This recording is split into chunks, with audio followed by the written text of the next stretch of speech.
kuzolunga, kuzodlula ngizofika isikhathi sokujabula.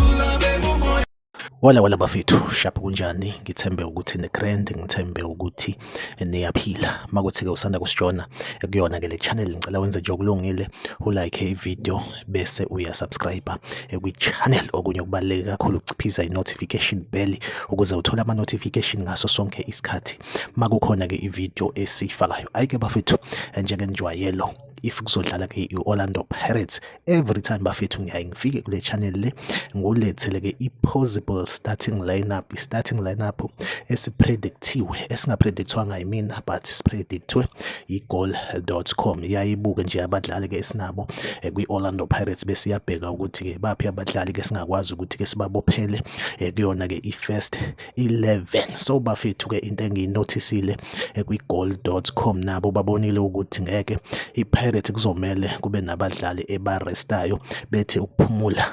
Ngayiphi inhloso?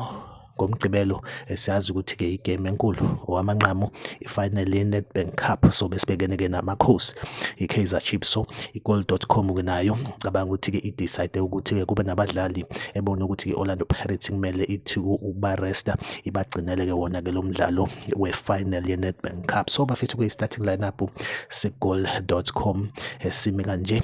Emapaleni sinosipho Chine osenza kahle kakhulu kuyona-ke i-Orlando Pirates. Then-ke ku-backline laphana-ke kwi-left back sinopaseka Marco, then-ke i-right back base befaka-ke uBandile Shando, then-ke ama-central back awu-2 yokuqala uMbekezeli Mbukazi bese kuthi-ke esibili kube uThapelo Xoki, then-ke esiswini kuma-middle fielders sinoMakhehleni Makhawula bese kuba uKabelo Dlamini, base-ke befaka umfana omncane nodlale kahle kakhulu engena ezi-substitute kwi-Kaizer Chiefs, Simphiwe Selepe. Ama-touches akhe akhombisa ukuthi no umfana umnandi engakwazi ukuthi-ke abe khona kule first 11 yanamhlanje. Then-ke mase sibheke khona-ke emapalini i-left winger babeke uDion Hotto. uRelebohile Mofokeng naye-ke ungomunye wabadlali i-Orlando Pirates-ke okumele-ke ibareste namhlanje, so that is why befake uDion Hotto. Bese kuthi-ke i-right winger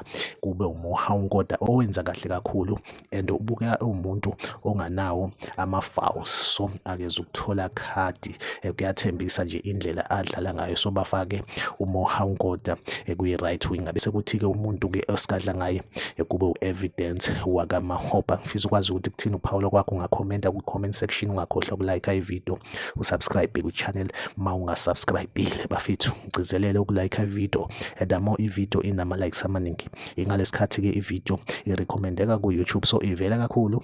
Ngaleyo ndlela-ke ivideo lokho kuyibeka emathubeni ukuthi-ke ivideo ithole ama-views athe xaxa. So mina njengomshayeli wale channel lokho kuyangiholisa bafethu, so make sure ukuthi awulenze iphutha, uyayilike ivideo bafethu. Asihlangabezane kwi-comment section, siphinde-ke futhi-ke sihlangabezane kwivideo elandelayo. So besikhona-ke emabhida osukwini lwanamhlanje, since amathikithi akhona engaphelile azolo ekhona nje until umdlalo uze uyaphela. So besikhona bafethu kulo mdlalo, since amathemba ukuthi-ke sebekhona kwi-final engekho amathikithi asinawo eKZN nje bafethu, asinawo amathikithi, ilabo nalabo abanawo. So lo mdlalo Orlando Pirates versus i-Golden Arrows, so besikhona bafethu.